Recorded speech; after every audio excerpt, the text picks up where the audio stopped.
Onto your markets news now. Asian markets were mixed, although there are real concerns around Donald Trump's impending trade policies and what they'll mean for global trade. The Fed's minutes on the thinking around interest rates also being a factor to digest for market players as well. The Nikkei share average declined by 0.8%. The Hang Seng Index rose by 2.3%, while the Shanghai Composite Index ended the session up 1.53%.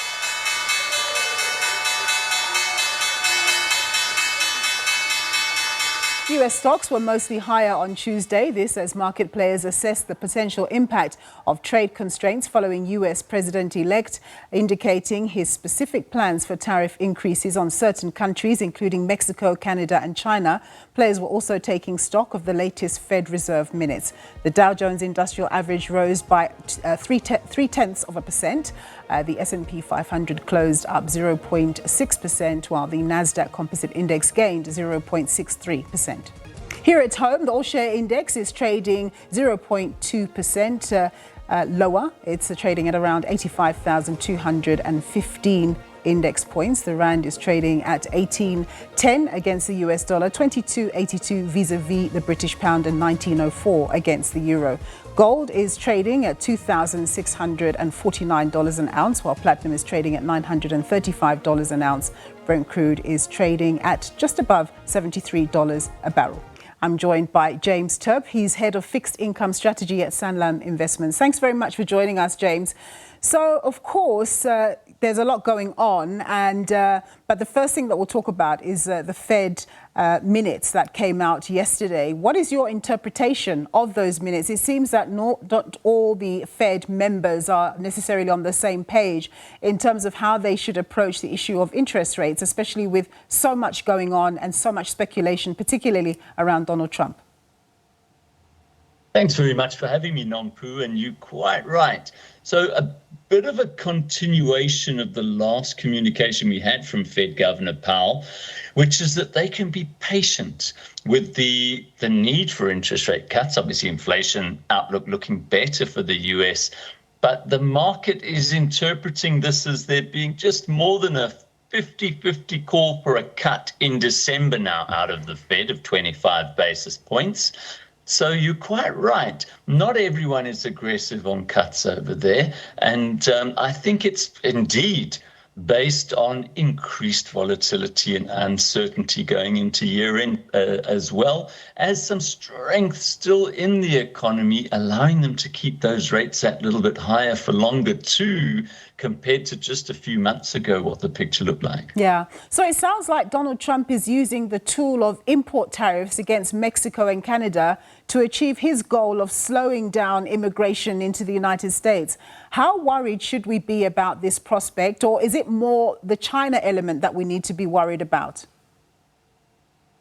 You've got it again there, Nompu. So definitely the China, from a South African point of view and from a global growth point of view, is a far bigger contributor to the global picture.